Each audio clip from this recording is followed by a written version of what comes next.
جی حکومت مینوالو دلته راسره یو زلمی میلاو شو چې زه شاعري هم ښه کولی شم نو راځئ چې دې پکې موضوع. السلام علیکم. وعلیکم السلام. ستاسو نوم دی؟ ایاس. بس کلمه ووایه شروع کړه. مونږ ته شاعري وایې که نه؟ بسم الله الرحمن الرحیم. ګل چې راتلمه ستا په اسویلو مې دیدن شو ولې ښکلی مخ دې رانه پټوو ولې ښکلی مخ دې رانه پټوو دیدن دې راسره نه کوو اوس دې تماشه کوله اوس دې دیدن دې راسره نه کوو اوس دې راسره تماشه کوله دا خوبونه هېر که جانانه ګولۍ مې د کاپرو سره خوړلې دي. حکومت مینوالو لږ نور اورو ښه نور شعرونه. چې ګل ستا په اسویلو تېرېدو دغه شپه به زما په انتظار تېرېدله چې ګل به د شپو تېرېدلو اوس د خوشبو په سر تېرېدله اوس چې مې نوړی خوړله ستا د مور لاسونه مې یادېدل.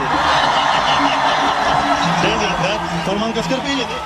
هغه دې څه دی دا راته ووایه. فرمان کسکر زمونږ دوستان دي هر منیر جان هم زما دوست دی او احمد اخلاص هم زما دوسته ده او اسماء اخلاص د دنیا ټول شاعران چې دي زمونږ دوستان دي او مونږ کته هم شي دا د مونږ پښتانه وروڼه دي د دې سره مونږ پښتو نه کوو مونږ سره جنګونه نه کوو. زبردست نور شعرونه راته ووایه.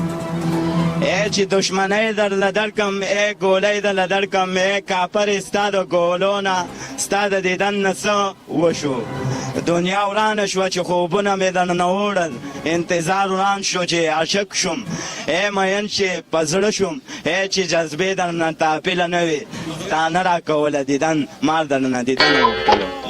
ډېر زیات کو ستاسو څوک شته دا شاعري ته رقم دی نشته کې څه داسې خبره وشي چې تا دا شاعري ذهن ته راشي دا راته ووایه بیا بس کوو. دا د یو شاعري د منیر نه ساتمه ډېر ښه شاعر دی بلکل. او ما ته منیر شاعري زده کوي زه د منیر انډیوال یم. شعر ته یاد دی ووایه. وای ته د ښاره نه راځې تا خو د خامانو خورې دی یوازې مه پرېږدی زهر به په لارو خورې نو دغه لږ ما زغمېدې دا خو به راله پلارو خورې. شاعري کوم او لکه معمولي ذهني طور لکه کمزوری دی کمزوری ته نشم ویلی دا هر یو شاعر شعرونه که دی الټه پلټه وایي نو ورې مونږ به اول بښنه غواړو خو دوی وایي زه شعرونه وایم نو مونږ راغوښتې دی خپل شعرونه به وایي ښه یو څو شعرونه نور ووایي چې بیا بس کوو. چې ستا په دیدن باندې موړ شوم اوس دې دیدن نه کوم کاپره چې ستا په دیدن باندې موړ شوم ای کاپره ستا په دیدن باندې خوبونه نه کوم ای باچا خان په سترګو کې ژوندی دی چې د چا په خوبونو کې ژوندی دی.